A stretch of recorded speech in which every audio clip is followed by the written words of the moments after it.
All right, we've got some breaking news for you at the top of a new hour. Fox News alert: the Russian attorney involved in the 2016 Trump Tower meeting has now been charged by prosecutors in New York with obstruction of justice in connection with civil money laundering and forfeiture action.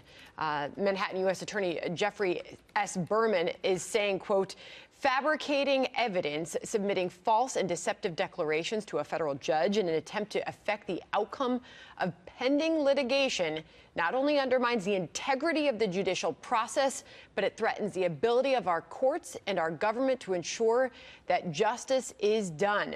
We're going to have a lot more for you on this when we get it. Again, this is the Russian attorney who met with the Trump campaign at Trump Tower back in June 2016.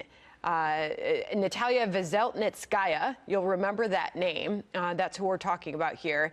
And this was just put out. As we get more information, we'll bring it to you, unless you have anything to add here, Hemmer. I would just add that we know some of the players who are in that meeting, and we know that this is something that Bob Mueller's been looking at. What comes of it, we do not know. And how we're to interpret this news is something that's, at the moment, it's anybody's guess.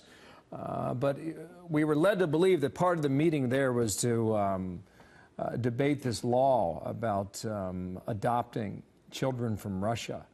And whether or not it went beyond that is something we don't know. But this is the part of what Bob Mueller has been examining. And when you think about the grand jury of last Friday, that was just extended for another 6 months. It was set to expire on the 6th of January.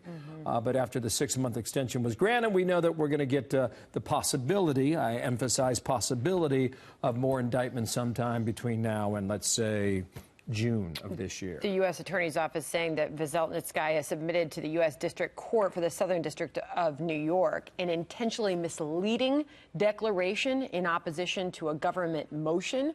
Her declaration presented supposed investigative findings by the Russian government, findings purportedly exonerating Veselnitskaya's clients. It goes on. So we are just getting this information. Yep. We will continue to bring you the breaking news on this as we get it.